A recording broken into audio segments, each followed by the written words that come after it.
Chicago Bears and the Kansas City Chiefs, 12.5 in favor of the Kansas City Chiefs. 49 is your total. Of course, we see the Chiefs win against Jacksonville. Jacksonville fought in the game, was within one score, had a chance to, well, they needed a 2-point conversion, but had a chance to at least tie the game at one point.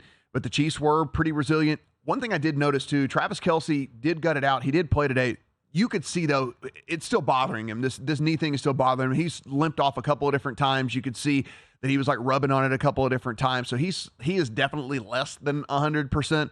Does make you wonder, in a game like this against the Bears, do we see limited snaps for him? Because why would you play him in a game against the Bears? So that's at least something to consider here, maybe from a prop standpoint. I'm going to want to look at the team totals here. Maybe the Kansas City team total first half specifically. This Bears defense is porous. And you would expect, irregardless of who's playing wide receiver for Kansas City, they're going to have guys running open, and Patrick Mahomes is going to find them. On top of that, Justin Fields is a guy who likes to turn the football over. We saw that a couple times today as well. So for me, I'm not playing it at 12.5. I don't like laying that big of a number with Kansas City. They have a tendency to give up that big end of the game touchdown that ends up costing you on that backdoor side. They don't generally cover these big numbers.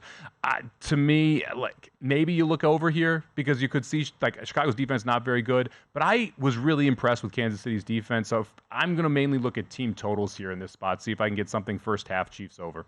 Chicago gives up 317 yards to Baker Mayfield in the Bucs today through the air. Another 120 on the ground. We didn't even talk about that when we were talking about this game. Rachaad White actually had 17 for 73 in this game. So they were equal opportunity, right? You want to go through the air, you want to go on the ground, doesn't really matter. Let's get it going. So, yeah, I think the Chiefs really, it's kind of like pick the way you want to win. Yeah. And so we'll see Andy Reid probably a pretty vanilla. Yeah. One of the things Andy Reid does a ton, if he doesn't have to show you the good plays, he won't show you the good plays. So we might see a pretty bland offense here for the Chiefs as well. Don't hate Pacheco props here. Yeah. I think it could be a big Pacheco day because they don't. This isn't a Chiefs team that ever has seemed to run it up on teams. And so Pacheco probably gets more carries than expected. They probably try and just take care of Mahomes, take care of these wide receivers, and move along with the win. So Pacheco, I think, overs probably look good. If you do want a silver lining for if you are a Bears fan out there, DJ Moore was targeted 7 times. He caught 6 of those for 104. You get the big acquisition. We talked about the fact that Justin Fields did not have a number 1 option last year. There was really not even a 2 option for him last year. So you go out, you make the acquisition. At least it paid off today. If you're trying to look for something to feel good about as you move forward, as a Bears fan, I don't know why you would, but at least 6 for 104 is something. Yeah, I mean, I'm just excited we lost. Maybe we can get Caleb Williams. Yeah, if you're a Bears fan, there's no doubt about that.